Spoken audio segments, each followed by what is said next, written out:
ವಾಕ್ಯವಾಗಿರುವ యేಸಯ್ಯ ವಾಕ್ಯದೊಂದಿಗೆ ನಮ್ಮನ್ನು ಬಲಪಡಿಸಬೇಕೆಂದು, ವಾಕ್ಯದ ಮೂಲಕ ನಾವು ಬದುಕುವುದಕ್ಕೆ ನೀವು ಕೃಪೆ ಮಾಡಬೇಕೆಂದು, ವಾಕ್ಯಕ್ಕಾಗಿಯೇ ನಾವು ಬದುಕುವಂತೆ ನೀವು ಕೃಪೆ ಮಾಡಬೇಕೆಂದು ನಿಮ್ಮ ದಾಸನನ್ನು ಮರೆಸಿ ನಮ್ಮೊಂದಿಗೆ ಮಾತನಾಡು.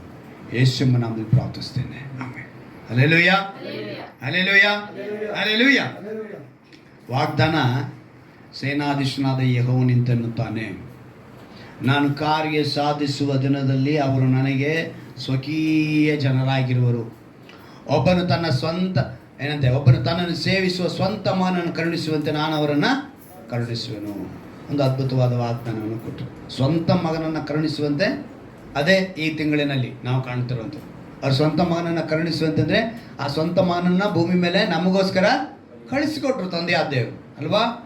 ಆ ದಿವಸವನ್ನು ನೆನೆಸುವುದಕ್ಕೆ ಇವತ್ತು ಮನುಷ್ಯನಿಗೆ ನಾನಾ ವಿಧವಾದ ಪ್ರಶ್ನೆಗಳು. ತಂದೆಯಾದ ದೇವರು, ಕುಮಾರನಾದ ಯೇಸು ಕ್ರಿಸ್ತನು, ಪವಿತ್ರಾತ್ಮನು, ಇದು ಮೂರು ವ್ಯಕ್ತಿತ್ವ ಭೂಮಿಯಲ್ಲಿ ಸದಾಕಾಲ ಇರುವಂಥ ಏಕೈಕ ದೇವರು ಎಂಬುದನ್ನು ಯಾರು ನಂಬ್ತಾರೋ, ಈ ಉಪದೇಶಕ್ಕೆ ವಿರೋಧವಾಗಿ ಯಾರೇ ಬಂದರೂ ಕೂಡ ನಿನ್ನ ಮನೆ ಬಾಗಿಲು ಕೂಡ ಮುಟ್ಟಬೇಡ, ಹೊಸಲು ಕೂಡ ತುಳಿಸ್ಬೇಡ ಅಂತ ಹೇಳ್ತಾರೆ ದೇವರು. ಯಾವುದೋ ತಂದೆ ಮಗ ಇದನ್ನು ಹೇಳಿರೋದೇ ಪೌಲನು. ಆದರೆ ಆ ಪೌಲನಿಗೆ ನಮ್ಮವರು ಹಣ್ಣು ಕೊಡೋಕೆ ಹೋಗ್ತಿದ್ದಾರೆ.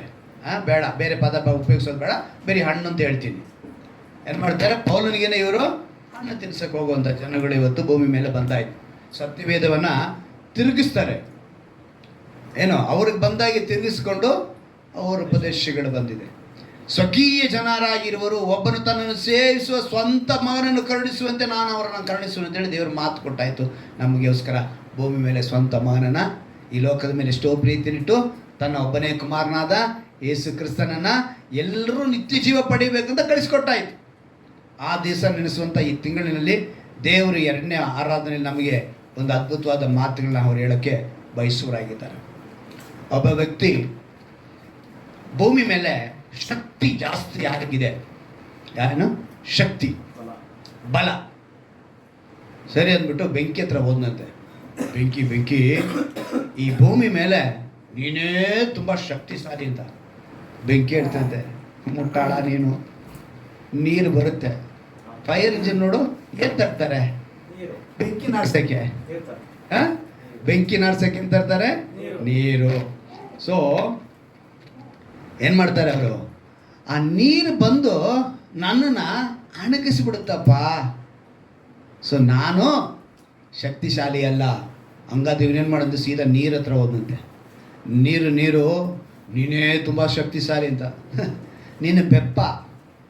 ಯಾಕೆಂದರೆ ಸೂರ್ಯ ಉನ್ನತಕ್ಕೆ ಹೋಗ್ತಾನೆ, ಅವನ ಕಾವಿಗೆ ನಾನು ಹಬೆಯಾಗಿ ಹೊಟ್ಟೋಗ್ತೀನಿ, ಆವಿಯಾಗ್ಬಿಡ್ತೀನಿ ನಾನು. ಸೊ ನಾನು ಹೌದಾ, ಹಂಗಾರೆ ಸೂರ್ಯನ ಹತ್ರ ಹೋದ್ನಂತೆ. ಸೂರ್ಯ ನೀನೇ ಶಕ್ತಿಶಾಲಿ ಅಂತ. ತಕ್ಷಣ ಇವನು ಹೇಳಂದ ಸೂರ್ಯ, ನಿನಗೆ ಗೊತ್ತಿಲ್ಲಪ್ಪ, ಮೇಘ ಬರ್ತಾನೆ ನನ್ನನ್ನು ಮರೆ ಮಾಡಿಬಿಡ್ತಾನೆ. ಆ ಮೋಡ ಮೇಘ ಬಂದರೆ ನಾನೇನಾಗ್ತಿದ್ದೀನಿ, ಮರೆ ಆಗಿಬಿಡ್ತೀನಿ ನಾನಂತೆ. ಹೌದಾ, ಹಂಗಾರೆ ಮೇಘದ ಹತ್ರ ಹೋದ್ನಂತ ಇವನು. ಮೇಘವೇ ನೀನೇ ಶಕ್ತಿಶಾಲಿ. ಅಯ್ಯೋ, ನಿನಗೊಂದು ಚೂರು ಜ್ಞಾನನೇ ಇಲ್ಲ. ಬಿರುತ ಗಾಳಿ ಬೀಸ್ತಾನೆ, ನನ್ಗೆ ಇರೋ ಸ್ಥಳನೇ ಕಾಣಲ್ಲ. ಹೇಳ್ತೀವಲ್ಲ, ಮಳೆ ಬಂದು ಮೋಡನ, ಯಾವುದು ಗಾಳಿ, ಮಳೆ ಬರೋದಕ್ಕೆ ಮೋಡ ಹಾಕ್ಕೊಂಡಿರುತ್ತೆ, ಸೂಚನೆ ಇರುತ್ತೆ. ನೀನು ಮಳೆ ಬೀಳಬೇಕು ಅಂದ್ಕೊಂಡಿರ್ತೀವಿ, ಮಳೆ ಬರೋ ಥರನೇ ಇರುತ್ತೆ. ಅದರ ಮೋಡ ನೋಡ್ದ, ಗಾಳಿಗಿರೋ ಶಕ್ತಿ ನನಗಿಲ್ಲ ಅಂದ ತಕ್ಷಣ ಗಾಳಿ ಹತ್ರ ಹೋದಂತೆ. ಗಾಳಿ ನೀನೇ ಶಕ್ತಿಶಾಲಿ ಅಂದಂತೆ. ಗಾಳಿ ಹತ್ರ ಹೇಳ್ತದೆ, ನಿನಗೂ ತಲೆ ಇಲ್ಲಪ್ಪ, ದೊಡ್ಡ ಬೆಟ್ಟ, ಅಲ್ಲಿ ಹೋಗಿ ಗಾಳಿನ ನುಗ್ಗಿ ತಡೆಯಾಗಿ ಏನಾಗ್ತೀನಿ ಗೊತ್ತಾ, ಉಸಿರು ಕಟ್ದಂಗೆ ಆಗ್ಬಿಡ್ತೀನಪ್ಪ. ನನಗಿಂತ ದೊಡ್ಡದು ಯಾರು, ಬೆಟ್ಟ. ಇವನು ಬೆಟ್ಟದ ಹತ್ರ ಹೋದಂತೆ.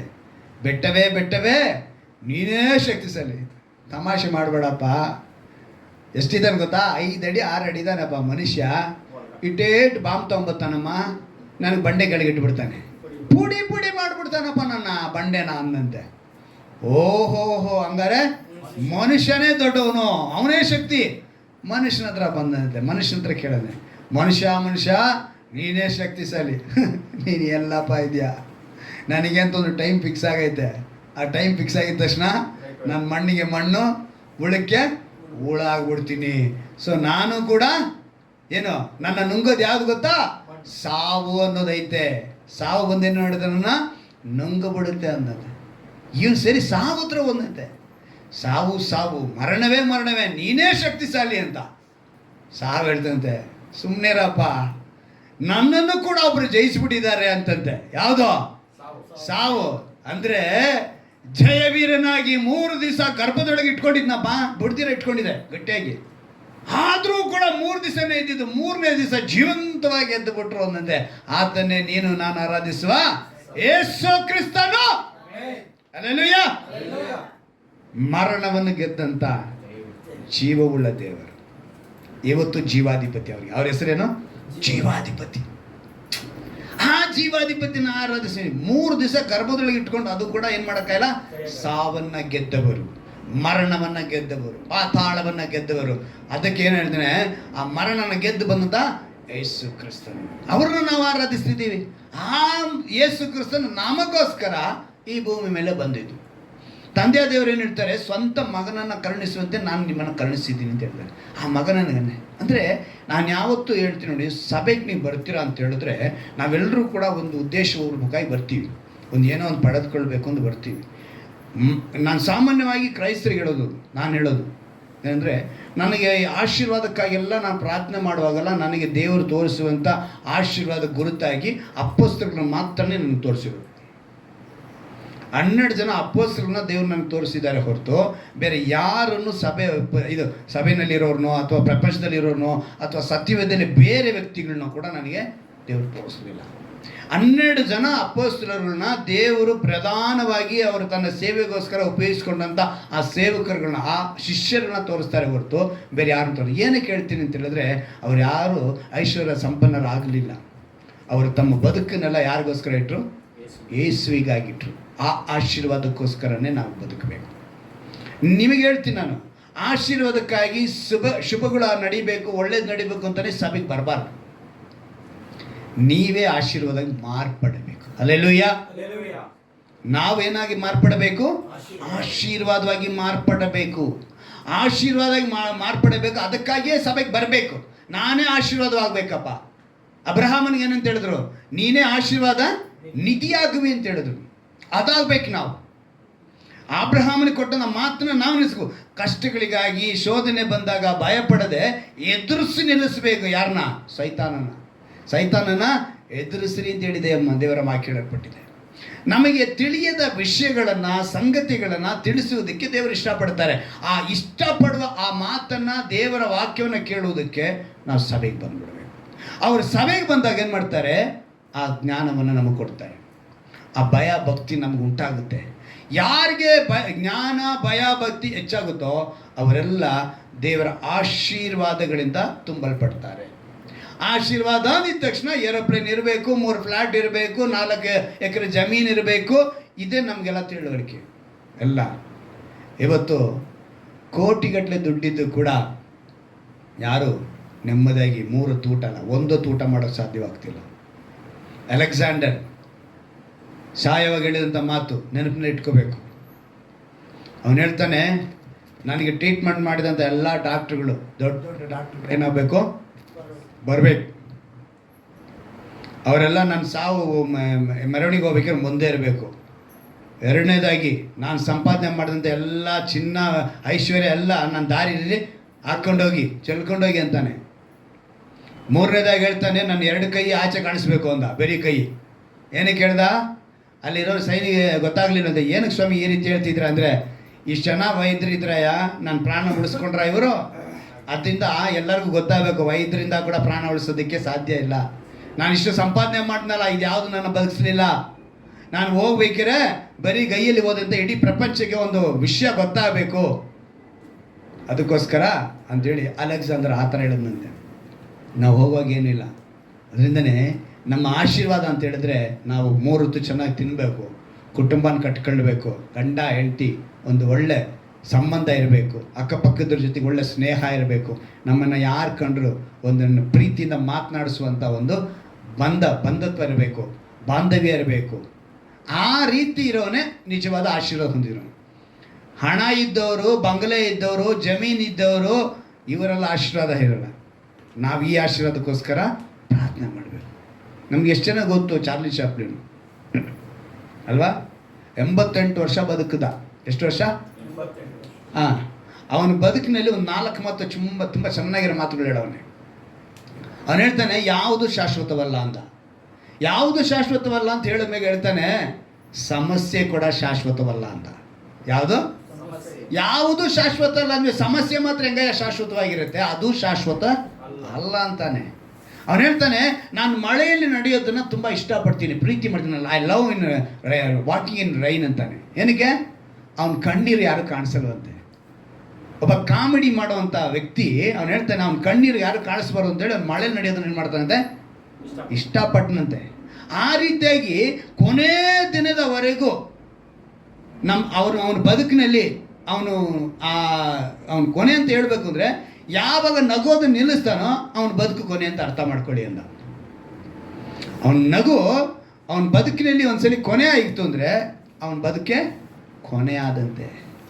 ಅಂದರೆ ಅವನು ಸೂರ್ಯನನ್ನು ನೋಡ್ತಾನಂತೆ, ಸೃಷ್ಟಿ ನೋಡ್ತಾನೆ. ಇವುಗಳೆಲ್ಲ ನೋಡ್ರಿ ಎಷ್ಟು ಅಂದವಾಗಿ ಅಲ್ಲಿ ದೇವರ ಅಂದ ಕಾಣಿಸ್ತಾ ಇದೆ. ಸೃಷ್ಟಿ ನೋಡಿ, ದೇವರ ಅಂದ ಕಾಣಿಸ್ತೈತೆ. ಸೂರ್ಯನನ್ನು ನೋಡಿದಾಗ ನಮಗೆ ದೇವರ ಶಕ್ತಿನ ಕಾಣಿಸ್ತೈತೆ. ಹೀಗಿರುವಾಗ ನಮ್ಮ ಬದುಕಿನಲ್ಲಿ ನಾವು ಒಂದು ನಿರ್ಧಾರ ಮಾಡ್ಕೋಬೇಕು, ದೇವರು ಇಡುವಷ್ಟು ಕಾಲ ನಾವು ಸಂತೋಷವಾಗಿ ಬದುಕೋಣ. ಹಲ್ಲೆಲೂಯಾ. ದೇವರಿಗೋಸ್ಕರ ಬದುಕೋಣ ಅಂತಾನೆ. ಅಂದರೆ ಇವತ್ತು ನಮಗೆ ಸ್ವಂತ ಮಗನನ್ನು ಕರುಣಿಸುವನು ದೇವರು ಒಂದು ಮಾಡಿದ್ದಾರೆ. ಕೀರ್ತನೆಗಳಲ್ಲಿ ಒಂದು ಮಾತು ಬರೆಯಲ್ಪಟ್ಟಿದೆ. ಕೀರ್ತನೆಗಳು 32ನೇ ಅಧ್ಯಾಯ 6ನೇ ವಾಕ್ಯ. ಕೀರ್ತನೆಗಳು 32ನೇ ಅಧ್ಯಾಯ 6ನೇ ವಾಕ್ಯ. ಇದರಿಂದ ಭಕ್ತರೆಲ್ಲರೂ ಸಕಾಲದಲ್ಲಿ ನಿನ್ನನ್ನು ಪ್ರಾರ್ಥಿಸಲಿ. ಮಹಾಪ್ರವಾಹವು ಅಂಥವರನ್ನು ಮುಟ್ಟುವುದೇ ಇಲ್ಲ. ಎಷ್ಟು ಒಂದು ಒಳ್ಳೆ ಮಾತು ನೋಡಿ. ಭಕ್ತರೆಲ್ಲರೂ ಸಕಾಲದಲ್ಲಿ, ಯಾವ ಕಾಲ? ಸಕಾಲದಲ್ಲಿ ನಿನ್ನನ್ನು ಪ್ರಾರ್ಥಿಸಲಿ, ಮಹಾಪ್ರವಾಹವು ಅಂಥವರನ್ನು ಮುಟ್ಟುವುದೇ ಇಲ್ಲ. ನನ್ನೇ ದಿವಸದಲ್ಲಿ ಒಬ್ಬ ಇಂಟರ್ವ್ಯೂ ಕೊಡ್ತಿದ್ದಾರೆ, ಸಿನಿಮಾ ಆ್ಯಕ್ಟ್ರು.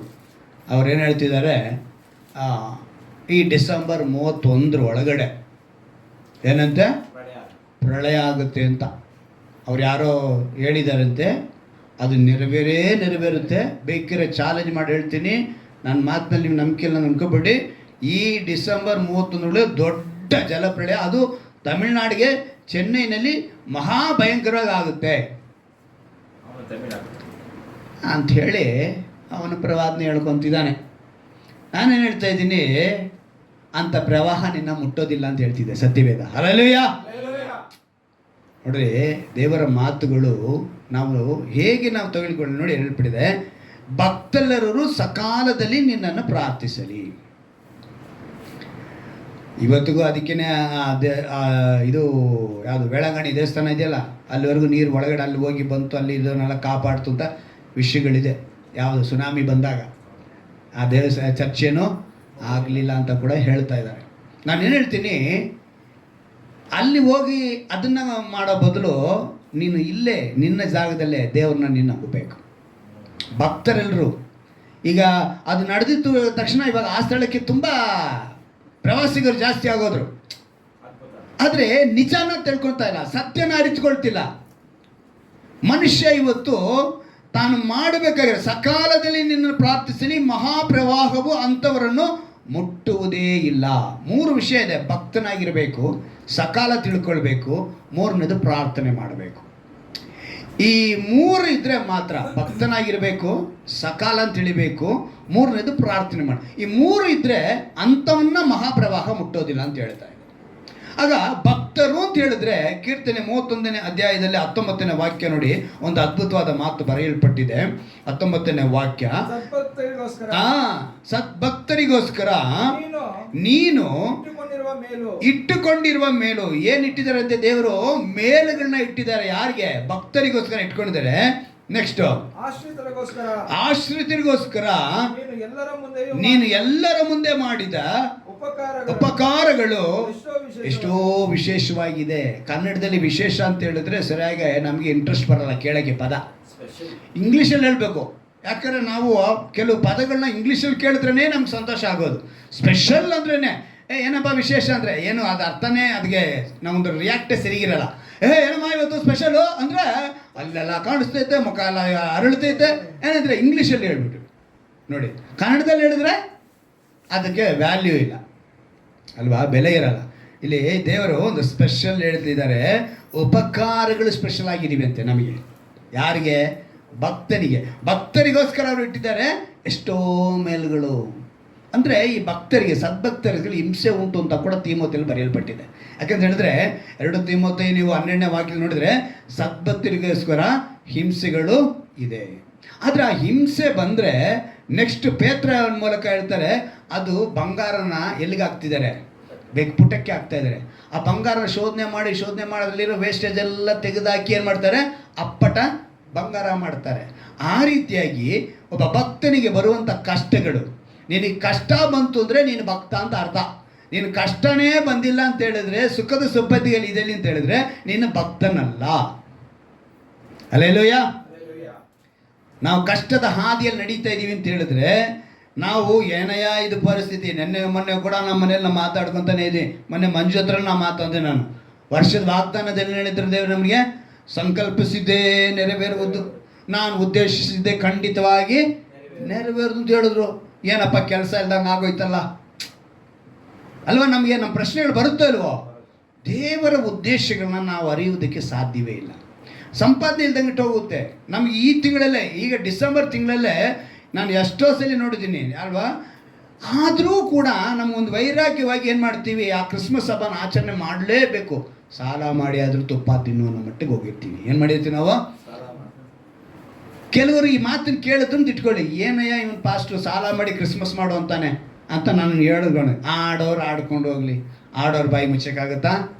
ಮೂಳೆ ನಾಳೆಗೆ ಏನು ಬೇಕಾದ್ರೆ ಹೇಳ್ಕೊಂಡು ಹೋಗುತ್ತೆ, ಬೇಡ ನಮಗೆ ಅವ್ರ ಕತೆ. ನಾವು ನಮ್ಮ ಪ್ರಕಾರ ನಾವು ಹೋಗೋಣ, ದೇವರಿಗೆ ನಾವು ಪ್ರಿಯವಾಗಿದ್ದೀವಿ ಅಂತ ನೋಡ್ಕೊಳ್ಳೋಣ. ಅಂದರೆ ಹೋದ ವರ್ಷ ಮಾಡಿದ ಸಾಲನ ಇನ್ನೂ ತೀರ್ತಾ ಇಲ್ಲ ಅನ್ನೋ ಮಟ್ಟಿಗೆ ನಮ್ಮ ಬದುಕುಗಳಿದ್ದರೂ ಕೂಡ, ನಾವು ಕಷ್ಟದ ಹಾದಿಯಲ್ಲಿದ್ದರೂ ಕೂಡ ದೇವರು ಹೇಳ್ತಾರೆ ನಮ್ಮ ಆಶೀರ್ವಾದಗಳು ಮೇಲಾಗಿವೆ. ಹಲ್ಲೆಲೂಯಾ. ಅಂದರೆ ಈಗ ಭಕ್ತನಿಗೆ ಇದೆಲ್ಲ ಇದ್ದರೆ ನಾವೇನಾಗ್ತಿದ್ದೀವಿ? ಪುಟಕ್ಕೆ ಹಾಕಿದ್ದೀವಿ. ನಮ್ಮ ನಂಬಿಕೆಯು ಅಪಾರವಾಗಿದೆ. ಅಂದರೆ ಈ ಸಕಾಲ ಅನ್ನೋವಾಗ ನಾನು ಯೋಚನೆ ಮಾಡಿದೆ, ಸಕಾಲ ಅಂದರೆ ಹೇಗಿರುತ್ತೆ ದೇವರೇ? ಆವಾಗಲೇ ತಿಂಗಳಿನ ವಾಗ್ದಾನನ ಮತ್ತೆ ನೆನಪಿಸಿ ನನಗೆ ತಗೊಂಬಂದರು. ಯಾಕಂತ ಹೇಳಿದ್ರೆ ಸ್ವಂತ ಮಗನನ್ನು ಕರುಣಿಸುವಂತೆ ಏನಕ್ಕೆ ಮಾತು ಕೊಟ್ಟರು ಅಂತ ಹೇಳುವಾಗ ಈ ಪದನ ಹೇಳ್ತಾ ಇದ್ದಾರೆ, ಸಕಾಲ. ಈ ಸಕಾಲ ಅಂದ್ರಾಗ ಅದಕ್ಕೊಂದು ವಾಕ್ಯನ ಕೊಟ್ಟರು. ಗಲಾತ್ಯದವರಿಗೆ ಬರೆದ ಪತ್ರಿಕೆ 4ನೇ ಅಧ್ಯಾಯ, ಗಲಾತ್ಯದವರಿಗೆ 4ನೇ ಅಧ್ಯಾಯ ಒಂದು ಅದ್ಭುತವಾದ ಮಾತಲ್ಲಿ ಬರೆಯಲ್ಪಟ್ಟಿದೆ. 4ನೇ ಅಧ್ಯಾಯದಲ್ಲಿ 4ನೇ ವಾಕ್ಯನ ಓದ್ತೀನಿ, ಗಮನ ಇಟ್ಟು ಕೇಳಿ. ಸಕಾಲ ಎಂದಾಗ ಆ ಮಾತಲ್ಲಿ ಬರೆಯಲ್ಪಟ್ಟಿದೆ, ಆದರೆ ಕಾಲವು ಪರಿಪೂರ್ಣವಾದಾಗ ದೇವರು ತನ್ನ ಮಗನನ್ನು ಕಳಿಸಿಕೊಟ್ಟನು. ಸಕಾಲ ಅನ್ನೋದು ಯಾವುದು ಅಂತ ಹೇಳಿದ್ರೆ, ಕಾಲವು ಪರಿಪೂರ್ಣವಾದಾಗ ದೇವರು ತನ್ನ ಮಗನನ್ನು ಕಳಿಸಿಕೊಟ್ಟನು. ಧರ್ಮಶಾಸ್ತ್ರ ಅಧೀನರಾದವರನ್ನು ವಿಮೋಚಿಸಬೇಕೆಂದಲೂ. ಯಾವುದಕ್ಕೆ ಅಧೀನರಾಗಿರಂತೆ ಇವರು? ಧರ್ಮಶಾಸ್ತ್ರಕ್ಕೆ. ಅಂದರೆ ಹಳೆಯ ಒಡಂಬಡಿಕೆ ಅದಕ್ಕೆ ಅಧೀನರಾಗಿದ್ದವರನ್ನು ಏನು ಮಾಡಬೇಕಂತೆ? ವಿಮೋಚಿಸಬೇಕಂತಲೂ, ಪುತ್ರರ ಪದವಿಯನ್ನು ನಮಗೆ ದೊರಕಿಸಬೇಕೆಂತಲೂ ಆತನು ಸ್ತ್ರೀಯಲ್ಲಿ ಹುಟ್ಟಿದವನಾಗಿಯೂ ಧರ್ಮಶಾಸ್ತ್ರಧೀನನಾಗಿಯೂ ಬಂದನು. ಹಳೆ ಒಡಂಬಡಿಕೆಯನ್ನು ನೆರವೇರಿಸುವನಾಗಿಯೂ ಬಂದನು, ಹೊಸ ಒಡಂಬಡಿಕೆ ಕಾಲವನ್ನು ನೆರವೇರಿಸುವನಾಗಿಯೂ ಸ್ತ್ರೀಯಲ್ಲಿ ಹುಟ್ಟಿದವನಾದನು, ನೀನು ನಾನು ಆರಾಧಿಸುವ ಯೇಸು ಕ್ರಿಸ್ತನು. ಅವ್ರು ಹುಟ್ಟಿ ಅವ್ರು ಏನು ಹೇಳ್ತಿದ್ದಾರೆ ನೋಡಿ, ಧರ್ಮಶಾಸ್ತ್ರನಾಗಿಯೂ ನೀವು ಪುತ್ರರಾಗಿರುವುದರಿಂದ ದೇವರು ಅಪ್ಪಾ ತಂದೆಯೇ ಎಂದು ಕೂಗುವ ತನ್ನ ಮಗನ ಆತ್ಮನನ್ನು ನಮ್ಮ ಹೃದಯಗಳಲ್ಲಿ ಕಳಿಸಿಕೊಟ್ಟನು. ನಮ್ಮ ಹೃದಯಗಳಲ್ಲಿ ಅವ್ರು ಏನು ಕಳಿಸಿಕೊಟ್ಟಿದ್ದಾರೆ? ಅಪ್ಪಾ ತಂದೆ ಎಂದು ಕೂಗುವ. ಅಲ್ಲಿಗೆ ಸಕಾಲ ಅಂತ ಹೇಳಿದಾಗ ಕಾಲವು ಪರಿಪೂರ್ಣವಾದಾಗ ಯೇಸು ಕ್ರಿಸ್ತನನ್ನು ಭೂಮಿ ಮೇಲೆ ಕಳಿಸ್ಕೊಟ್ಟಿದ್ದಾರೆ. ಈಗ ಭೂಮಿ ಮೇಲೆ ಕಳಿಸಿಕೊಟ್ಟಿರುವಂಥ ಯೇಸು ಕ್ರಿಸ್ತನ ಒಂದು ಜನನ ದಿವಸವನ್ನು ನೆನೆಸುವಂಥದ್ದು ಈ ಡಿಸೆಂಬರ್ ತಿಂಗಳಲ್ಲಿ. ಈಗ ಆಧಾರ ಪೂರ್ವಕವು ಬಹಳಷ್ಟು ದೊರೀತಿದೆ, ಆದರೆ ನಂಬಿಕೆ ಯಾರು ಕೆಲವ್ರಿಗೆ ಬರ್ತಾ ಇಲ್ಲ, ಅವೆಲ್ಲ ಅವರು ಒಪ್ಕೊಳ್ಳಲ್ಲ. ಯಾಕಂದರೆ ಕ್ರಿಸ್ಮಸ್ ಪದ ಬೈಬಲಲ್ಲಿ ಇದನ್ನು ಅದನ್ನೇ ಹಿಡ್ಕೊಂಡಿದ್ದಾರೆ. ಬಿಡಿ, ಅವ್ರನ್ನ ಬಿಟ್ಟಾಕಿ ನಾವು ಇದಕ್ಕೆ ಬರೋಣ. ಕಾಲು ಪರಿಪೂರ್ಣವಾದಾಗ ಅವ್ರು ಏನು ಮಾಡಿದ್ದಾರೆ? ಭೂಮಿ ಮೇಲೆ ಕಳಿಸಿದ್ದಾರೆ. ಕ್ರಿಸ್ತನು ಸದಾಕಾಲ ಇರುವವರಾಗಿದ್ದಾರೆ. ಇಬ್ರಿಯರಿಗೆ ಬರೆದ ಪತ್ರಿಕೆ 7ನೇ ಅಧ್ಯಾಯದಲ್ಲಿ 24ನೇ ವಾಕ್ಯವನ್ನು ನಾವು ಗಮನಿಸುವಾಗ, ಇಬ್ರಿಯರಿಗೆ ಬರೆದ ಪತ್ರಿಕೆ 7ನೇ ಅಧ್ಯಾಯ 24ನೇ ವಾಕ್ಯದಲ್ಲಿ, ಆತನಾದರೂ ಸದಾಕಾಲವಿರುವುದರಿಂದ, ಸಕಾಲ ಅಂದರೆ ಏನು? ಕಾಲು ಪರಿಪೂರ್ಣವಾದಾಗ ಯೇಸು ಕ್ರಿಸ್ತನ ಭೂಮಿ ಮೇಲೆ ಕಳಿಸ್ಕೊಟ್ರು. ಅವರು ಸದಾಕಾಲವಿರುವುದರಿಂದ ಆತನ ಯಾಜಕತ್ವವು ಮತ್ತೊಬ್ಬರಿಗೆ ಹೋಗುವಂಥದ್ದಲ್ಲ. ಆದ ಕಾರಣ ಆತನು ತನ್ನ ಮೂಲಕ ದೇವರ ಬಳಿಗೆ ಬರುವವರನ್ನ ಸಂಪೂರ್ಣವಾಗಿ ರಕ್ಷಿಸುವುದಕ್ಕೆ ಶಕ್ತನಾಗಿದ್ದಾನೆ. ಅವರಿಗೋಸ್ಕರ ವಿಜ್ಞಾಪನೆ ಮಾಡುವುದಕ್ಕೆ ಯಾವಾಗಲೂ ಬದುಕುವನಾಗಿದ್ದಾನೆ. ಹಲ್ಲೆಲೂಯಾ. ಕಾಲವು ಪರಿಪೂರ್ಣ ಅಂದರೆ ನಮಗೋಸ್ಕರ ವಿಜ್ಞಾಪನೆ ಮಾಡೋದಕ್ಕೋಸ್ಕರ ಯೇಸು ಕ್ರಿಸ್ತನು ಈಗಲೂ ಬದುಕುವ ದೇವರಾಗಿದ್ದಾರೆ. ಈಗ ಬದುಕುವ ದೇವರನ್ನ ನಾವು ಕೂಗ್ತಾ ಇದ್ದೀವಿ ಏನಂತ? ಅಪ್ಪ, ತಂದೆಯೇ. ನಾಳೆ ಅವರು ನ್ಯಾಯಾಧಿಪತಿಯಾಗಿ ಬರ್ತಾರೆ. ಅಲ್ಲಿವರೆಗೂ ನಮಗೆ ಸಕಾಲ. ಎಲ್ಲಿವರೆಗೂ ಸಕಾಲ? ನ್ಯಾಯಾಧಿಪತಿಯಾಗಿ ಬರೋವರೆಗೂ ಸಕಾಲ. ಕಾಲು ಪರಿಪೂರ್ಣವಾಯಿತು, ಕಳಿಸಿಕೊಟ್ಟಿದ್ದಾರೆ. ಅವರು ಸದಾಕಾಲ ಇರುವವರಾಗಿದ್ದಾರೆ. ನಮಗೋಸ್ಕರ ವಿಜ್ಞಾಪನೆ ಮಾಡ್ತಾ ಇದ್ದಾರೆ. ನೀನು ನಾನು ಬದಲಾವಣೆ ಆಗಿ ಆತನ ಬಳಿ, ಅಂದರೆ ಏನಂತ ಬರೀ ನೋಡಿ, ಯಾಜಕತ್ವವು ಮತ್ತೊಬ್ಬರಿಗೆ ಹೋಗುವಂಥದ್ದಲ್ಲ. ಆದ ಕಾರಣ ಆತನು ತನ್ನ ಮೂಲಕ ದೇವರ ಬಳಿಗೆ ಬರುವವರನ್ನ, ಯಾರ ಮೂಲಕ? ಯೇಸು ಕ್ರಿಸ್ತನ ಮೂಲಕ ತಂದೆಯಾದ ದೇವರ ಬಳಿಗೆ ನಾವು ಹೋಗಬೇಕು. ಅಲ್ಲಿಗೆ ಬರುವವ್ರಿಗೋಸ್ಕರ ನಮಗೋಸ್ಕರ ವಿಜ್ಞಾಪನೆ ಮಾಡ್ತಿದ್ದಾರೆ ಯೇಸು ಕ್ರಿಸ್ತನು. ಯೇಸು ಕ್ರಿಸ್ತನು ವಿಜ್ಞಾಪನೆ ಮಾಡ್ತಿರುವವರೆಗೂ ಸಕಾಲ. ನ್ಯಾಯಾಧಿಪತಿ ಬಂದಾಗ ಸಕಾಲ ಇರಲ್ಲ. ಸೊ ನಮ್ಗೆ ಹೇಳ್ಕೊಡ್ತಿದ್ದಾರೆ, ಭಕ್ತನಾಗಿರಬೇಕು, ನಿನ್ನ ಸಕಾಲ, ಕಾಲವು ಪರಿಪೂರ್ಣವಾಗಿದೆ, ಅವರು ಸದಾಕಾಲ ಇರುವವರು, ನೀನು ಅಲ್ಲಿಗೆ ಬಂದುಬಿಡು. ನೀನು ಬಂದುಬಿಟ್ರೆ ರೋಮಾಪುರದಲ್ಲಿ 10ನೇ ಅಧ್ಯಾಯದಲ್ಲಿ 8ನೇ ವಾಕ್ಯ ಒಂದು ಮಾತು ಬರೆಯಲ್ಪಟ್ಟಿದೆ ನೋಡಿ. ರೋಮಾಪುರದವರಿಗೆ 10ನೇ ಅಧ್ಯಾಯ 8ನೇ ವಾಕ್ಯ,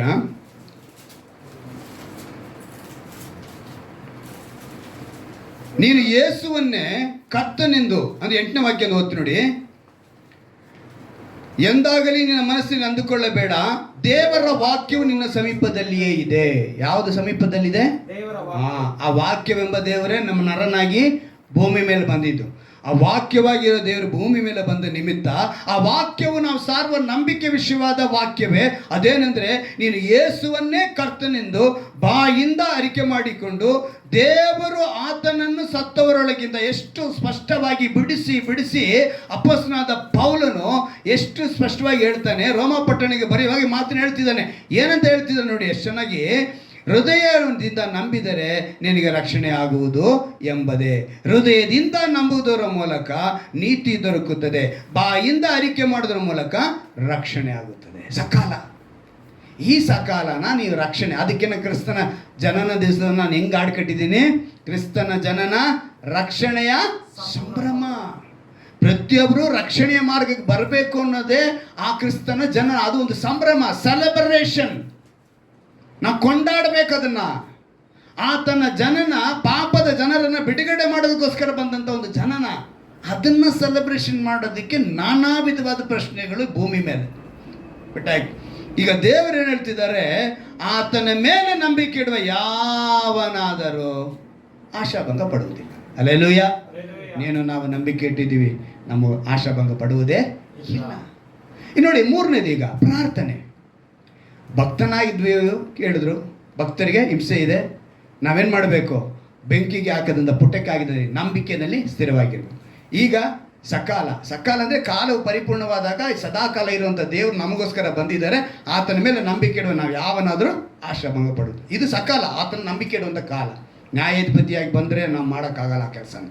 ಮೂರನೇದು ಪ್ರಾರ್ಥನೆ. ಈ ಪ್ರಾರ್ಥನೆ ಕುರಿತು ನಾನು ಯೋಚನೆ ಮಾಡುವಾಗ ಎಲ್ಲರೂ ಬೀಗ ನೋಡಿದ್ದಾನೆ. ಬೀಗದ ಕೈ ಪ್ರಾರ್ಥನೆಯ ಒಂದು ಗುರುತಾಗಿದೆ. ಈ ಬೀಗ ಅನ್ನೋದು ನೀನು ಲಾಕ್ ಮಾಡುತ್ತೀವಲ್ಲ, ಅಂದರೆ ನಿನಗೆ ವಿರೋಧವಾಗಿ ಬರುವಂಥನ್ನೆಲ್ಲ ಲಾಕ್ ಮಾಡ್ಬೋದು ಪ್ರಾರ್ಥನೆಯಿಂದ, ಬೀಗ ಇದ್ದಂಗೆ. ನೆಕ್ಸ್ಟು ಬೀಗದ ಕೈ. ನೀನು ಪ್ರಾರ್ಥನೆ ಮಾಡಿದ್ರೆ ಆ ಲಾಕ್ನ ಓಪನ್ ಮಾಡ್ಬೋದು. ಯಾವುದು? ಬೇರೆಯವ್ರು ನಿನ್ನನ್ನು ಲಾಕ್ ಮಾಡಬೇಕು, ನಿನಗೆ ಬೀಗ ಹಾಕಬೇಕು ಥರ ನೀನು ಬಂಧಿಸಬೇಕು ಅಂತ ಏನೇ ಪ್ರಯಾಸ ಪಟ್ಟರು ಕೂಡ ನಿನಗೆ ಪ್ರಾರ್ಥನೆ ಇದ್ದರೆ ಅದು ಕೀ ಆಗಿಬಿಡುತ್ತೆ. ಹಲ್ಲೆಲೂಯಾ. ಬೇರೆಯವರು ನೀನು ವಿರೋಧವಾಗಿ ಏನೇ ಮಾಡಿದ್ರು ಕೂಡ ಅದನ್ನು ನೀನು ಲಾಕ್ ಮಾಡ್ಬೋದು. ಅದು ಪ್ರಾರ್ಥನೆಯಿಂದಲೇ, ಅದು ಬೀಗ. ಎರಡನೇದು, ಅದೇ ರೀತಿ ನಿನಗೆ ವಿರೋಧವಾಗಿ ಯಾರೇ ಏನೇ ಮಾಡಿದ್ರು ಕೂಡ ನೀನು ಪ್ರಾರ್ಥನೆಯಿಂದ ಕೀನ ಓಪನ್ ಮಾಡ್ಬೋದು, ಅವನು ಮಾಡಿರೋ ಬೀಗನ. ಅಂದರೆ ಶತ್ರು ಪೀಡಿತ, ಇವತ್ತು ನಾವು ಓದ್ವಲ್ಲ ಆ ಕೀರ್ತನೆ ತೆಗೆದುಕೊಳ್ಳಿ, ಅಲ್ಲ ಆ ಮಾತನ್ನು ನೆನಪು ತರ್ತೀನಿ ನಾನು, 56ನೇ ಕೀರ್ತನೆಯನ್ನು ಇವತ್ತು ನಾವು ನೋಡಿದ್ವಲ್ಲ. ದೇವರೇ ಕರುಣಿಸು, ನರರು ನನ್ನ ನುಂಗಿ ಬಿಡಬೇಕೆಂದು ಎಂದಿದ್ದಾರೆ. ಏನಂತೆ? ನುಂಗಿ ಬಿಡಬೇಕೆಂದು ಹಗಲೆಲ್ಲ ಯುದ್ಧಕ್ಕೆ ನಿಂತು ಹೊಂಚು ಹಾಕಿ ನನ್ನ ನುಂಗಿ ಬಿಡಬೇಕೆಂದು ಯಾವಾಗಲೂ ಬಾಯಿ ತೆರೆದಿದ್ದಾರೆ.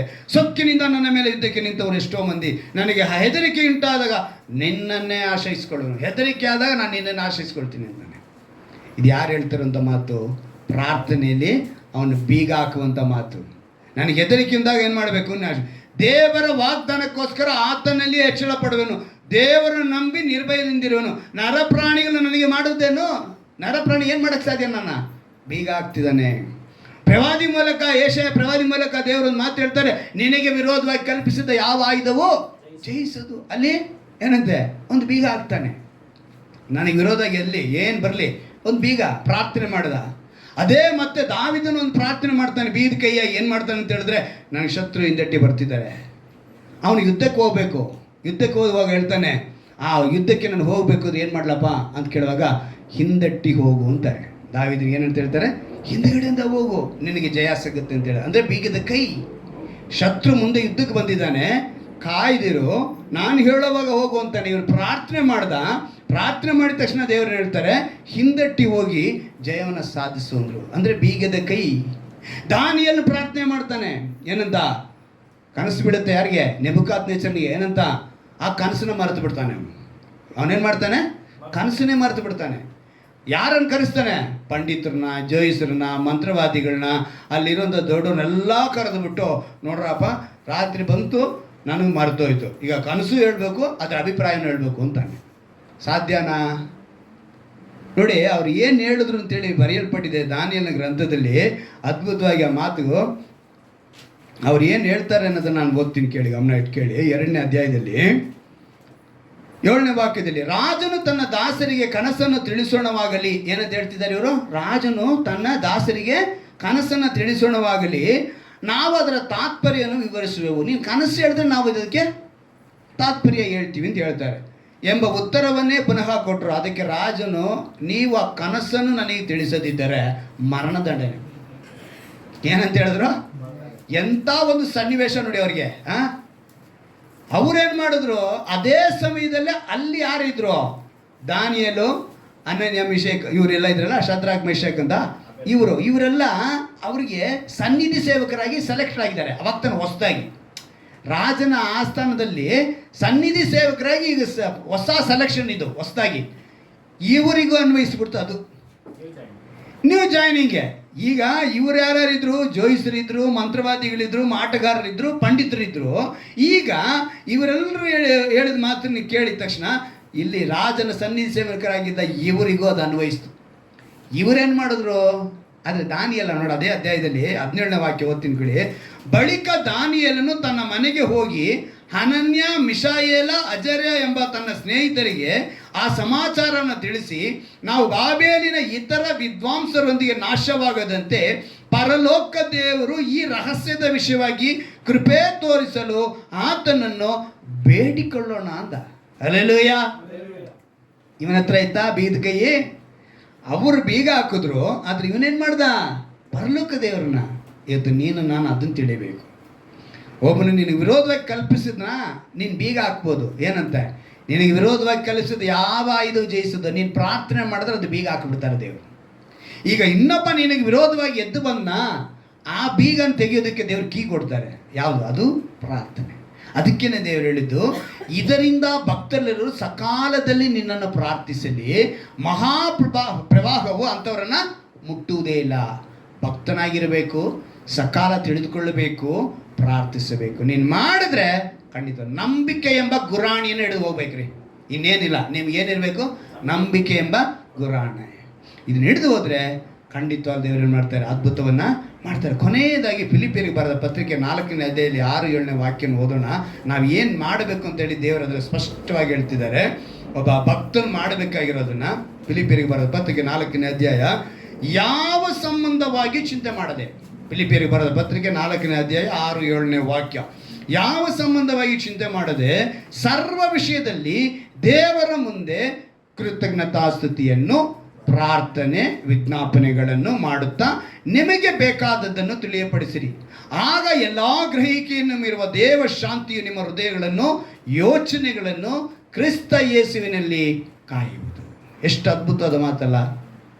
ಅಲ್ಲಿಗೆ ಯಾವ ಸಂಬಂಧವಾಗಿ ಚಿಂತೆ ಮಾಡಬೇಡಿ, ಭಕ್ತರಾಗಿರೋದಕ್ಕೆ ಚಿಂತೆ ಮಾಡಿ. ಸಕಾಲ ತಿಳ್ಕೊಳ್ಳಿ, ಕಾಲವು ಪರಿಪೂರ್ಣವಾದಾಗ ಯೇಸು ಕ್ರಿಸ್ತನ ಭೂಮಿ ಮೇಲೆ ಬಂದಿದ್ದಾರೆ, ನನಗೋಸ್ಕರ ಸದಾಕಾಲ ಬದುಕರಾಗಿದ್ದಾರೆ, ನನಗೋಸ್ಕರ ವಿಜ್ಞಾಪನೆ ಮಾಡ್ತಿದ್ದಾರೆ, ನಾನು ಅವರ ಮೇಲೆ ನಂಬಿಕೆ ಇಡಬೇಕು. ಸಕಾಲದಲ್ಲಿ ತಿಳಿದುಕೊಳ್ಳಿ, ಪ್ರಾರ್ಥನೆ ಮಾಡಿ. ಪ್ರಾರ್ಥನೆಯಿಂದ ನಿಮಗೆ ವಿರೋಧವಾಗಿ ಬರುವಂಥ ಆಯುಧಗಳನ್ನ ಬೀಗ ಹಾಕ್ಬೋದು, ನಿಮಗೆ ಎದ್ದು ಬರುವಂಥದ್ದನ್ನ ಬೀಗನ ತೆಗಿಲಬಹುದು. ಸೊ 3 ಕಾರ್ಯ ನೀವು ತಿಳ್ಕೊಂಡ್ಬಿಟ್ರೆ ಆ ಸಕಾಲ ಅಂದರೆ ಕಾಲವು ಪರಿಪೂರ್ಣವಾಯಿತು ಅನ್ನೋದನ್ನು ತಿಳಿದುಕೊಂಡವರಾಗಿರ್ತೀವಿ. ನಾವು ಮೊಣಕಾಲು ಹಾಕಿ ದೇವರಿಗೆ ಅನುಭವದೊಳಗೆ ನಮ್ಮನ್ನು ನಡೆಸು ಅಂತೇಳಿ ನಾವು ಪ್ರಾರ್ಥನೆ ಮಾಡೋಣವಾ? ಎಲ್ಲರೂ ಮೊಣಕಾಲು ಹಾಕೋಣವಾ? ನೀವು ಕೇಳಬೇಕು ದೇವರ ಬಳಿ. ಇವತ್ತಿನ ವಾಕ್ಯವನ್ನು ಸಾರಾಂಶವನ್ನು ತಿಳಿದವರಾಗಿ ದೇವರ ಬಳಿ ಪ್ರಾರ್ಥನೆ ಮಾಡಿ. ಇದರಿಂದ ಭಕ್ತರೆಲ್ಲರೂ ಸಕಾಲದಲ್ಲಿ ನಿನ್ನನ್ನು ಪ್ರಾರ್ಥಿಸಲಿ. ಮಹಾಪ್ರವಾಹವು ಅಂಥವರನ್ನು ಮುಟ್ಟುವುದೇ ಇಲ್ಲ. ಯಾರನ್ನು ಮುಟ್ಟುವುದಿಲ್ಲ ಅಂತ ಹೇಳಿದ್ರೆ ಭಕ್ತರಾಗಿರುವವರನ್ನು, ಸಕಾಲವನ್ನು ತಿಳಿದವರಾಗಿ, ಕಾಲವು ಪರಿಪೂರ್ಣವಾದಾಗ ಕ್ರಿಸ್ತನು ಸದಾಕಾಲ ಇರುವವನು ಅಂತೇಳಿ ಯಾರ್ಯಾರು ಆತನ ಮೇಲೆ ನಂಬಿಕೆ ಇಡ್ತಾರೋ ಅವರು ಯಾವತ್ತೂ ಆಶಾಭಂಗ ಪಡುವುದಿಲ್ಲ ಅಂತ ಹೇಳಿದ ಮಾತಿನ ಮೇಲೆ ನಮ್ಮನ್ನು ಒಪ್ಪಿಸಿಕೊಳ್ಳೋಣ. ಪ್ರಾರ್ಥನೆ ಎಂಬುದು ನಾವು ಜಯಗಳಿಸುವುದಕ್ಕೆ ಒಂದು ಗುರುತಾಗಿದೆ. ಒಬ್ಬರು ನಿನಗೆ ವಿರೋಧವಾಗಿ ಎದ್ದು ಬಂದಾಗ ಅವರನ್ನು ನೀನು ಬೀಗದ ಸಮೇತ ಒಂದು ಬೀಗವಾಗಿ ಅವರು ಏನೂ ಮಾಡದಕ್ಕಾಗದಂತೆ ಯಾವ ಆಯುಧವು ನಿನಗೆ ವಿರೋಧವಾಗಿ ನಿಲ್ಲುವುದಕ್ಕೆ ಸಾಧ್ಯವಿಲ್ಲ. ನಿನಗೆ ವಿರೋಧವಾಗಿ ಕಲ್ಪಿಸಿದ ಯಾವ ಆಯುಧ ಜಯಿಸದು ಎಂಬ ಮಾತನ್ನ ನೀನು ನೆರವೇರಿಸಬಹುದು. ಹಾಗೆಯೇ ದಾನಿಯನ್ನು ಮಾಡಿದಂತೆ ನಾವು ಪರಲೋಕ ದೇವರನ್ನು ಬೇಡಿಕೊಳ್ಳೋಣ ಎಂದು ಕೇಳಿದ ಕಾರಣ ನೆಬೂಕದ್ನೆಚ್ಚರನ ಹಾಕಿದಂತ ಆ ಕನಸನ್ನ ಅಭಿಪ್ರಾಯವನ್ನು ಬಿಡಿಸುವುದಕ್ಕಾಗಿ. ಇವತ್ತು ನೀನು ಕೂಡ ಅಂತ ಬಂಧನದಲ್ಲಿದ್ದರೆ ನಿನ್ನ ಬಿಡಿಸುವುದಕ್ಕೆ ಪರಲೋಕ ದೇವರನ್ನ ಬೇಡಿಕೊಳ್ಳಬೇಕು. ಯಾವ ಸಂಬಂಧವಾಗಿ ಚಿಂತೆ ಮಾಡಬಾರದು. ಸರ್ವ ವಿಷಯದಲ್ಲಿ ದೇವರ ಮುಂದೆ ಕೃತಜ್ಞತಾಸ್ತುತಿಯನ್ನ, ಪ್ರಾರ್ಥನೆಯನ್ನ, ವಿಜ್ಞಾಪನೆಗಳನ್ನ ಮಾಡುತ್ತಾ ನಿಮಗೆ ಬೇಕಾದದನ್ನ ತಿಳಿಯಪಡಿಸಿರಿ ಎಂಬ ಮಾತನ್ನ ನಾವು ತಿಳಿದವರಾಗಿ, ಆಗ ಎಲ್ಲಾ ಗ್ರಹಿಕೆಯನ್ನು ಮೀರುವ ದೇವ ಶಾಂತಿ ನಿಮ್ಮ ಹೃದಯಗಳನ್ನು ಯೋಚನೆಗಳನ್ನ ಕ್ರಿಸ್ತ ಯೇಸುವಿನಲ್ಲಿ ಕಾಯುವುದು ಅಂತ ಹೇಳಿದ್ದಾರೆ. ಅದರಿಂದ ವಾಕ್ಯಕ್ಕೆ ಒಪ್ಪಿಸಿಕೊಳ್ಳೋಣ. ವಾಕ್ಯದಂತೆ ನಡೆಸು, ಆಶೀರ್ವದಿಸು. ಇದನ್ನ ನಾವು ಕೇಳಿದ ವಾಕ್ಯದಂತೆ ನಮ್ಮ ನಡೆಸು ಕರ್ತನೆ. ನಿಮ್ಮ ನಾಮನ ಮಹಿಪಡಿಸಿಕೊಳ್ಳಿ.